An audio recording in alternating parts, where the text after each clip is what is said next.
Welcome to the CAP on disability categories under IDEA.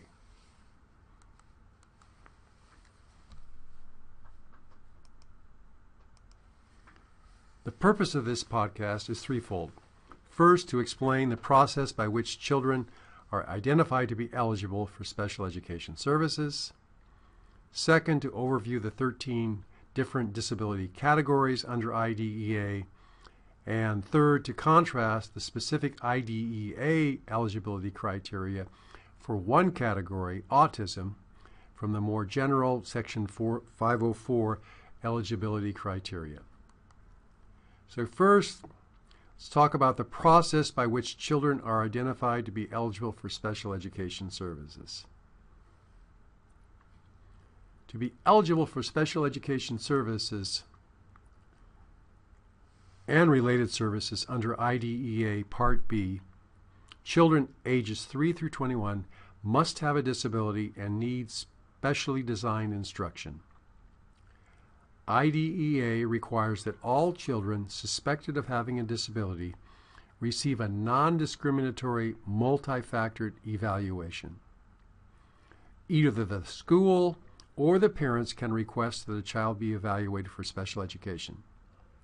But regardless of the source of the referral, the parents must be notified of the school's intent to test the child, and they must give their consent to the evaluation. Within 60 days of receiving parental consent for evaluation, the school district must complete the evaluation to determine whether the child has a disability and identify the educational needs of the child. IDEA is explicit in describing some do's and don'ts that school districts must follow when evaluating a child for special education. For example, in conducting the evaluation, the local education agency, or LEA, the school district, shall use a variety of assessment tools and strategies to gather relevant functional, developmental, and academic information, including information provided by the parent that may assist in determining whether a child has a disability, the content of the child's individualized education program, including information provided related to enabling the child to be involved in and progress in the general education curriculum. Additionally, no single measure or assessment can be used as the sole criterion for determining whether or not a child is a child with a disability or determining the appropriate educational program for the child. Also, the child must be assessed in all areas of suspected disability.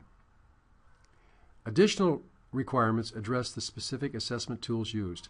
That is, that they be selected so as to be non-discriminatory on racial or cultural bias, that they be administered in the language and form most likely to yield accurate information, and be administered by a trained, knowledgeable professional.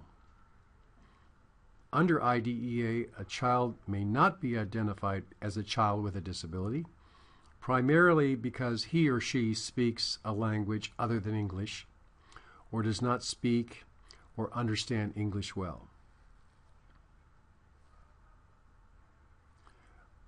Under Part B, the section that relates to children and youth ages 3 through 21, 13 different disability categories exist.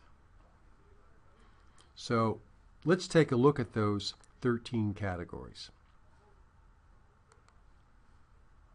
They are autism, deaf-blindness, the combination of deafness and blindness, deafness alone or being hard of hearing, emotional disturbance, hearing impairment, intellectual disability, formerly known as mental retardation, multiple disabilities, orthopedic impairment, other health impairment, a catch-all category, special learning disability, specific learning disability, speech language impairment, traumatic brain injury, and visual impairment, including blindness.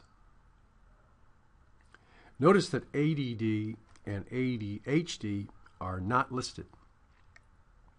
Typically, children and youth with ADD or ADHD qualify for services under the other health impairment category.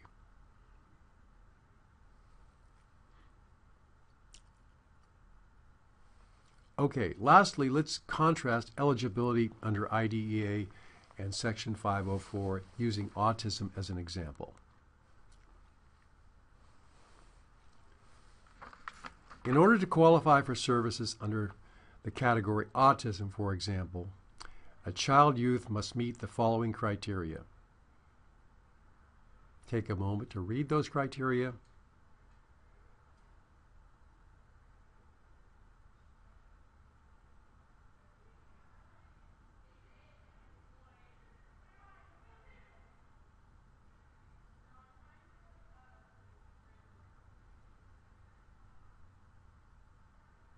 Determinations of autism are generally made by a licensed clinical psychologist. For autism, notice that the characteristics must usually manifest themselves by age 3, and notice that for all of the categories, all 13 categories, services are limited to children and youth ages 3 through 21, and for all categories, the disability must affect educational performance. Under Section 504 of the Rehabilitation Act of 1973, the criteria are 1. More broad, 2. Not limited to children and youth ages 3 through 21, and 3. They're not disability category specific. So, a person who has an, quote, impairment, unquote, that limits learning or the other major life activities, or has a record of such an impairment, or is regarded as having an impairment, can qualify for a 504 plan. Note here that while evaluations may be administered, they are not absolutely required under Section 504. Stop now and answer this one question. Who is protected under IDEA? Enter your response in the Who is Protected box in the IDEA 504 ADA comparison chart handed out in class and available on PolyLearn. Thanks so much for your attention to this CAP.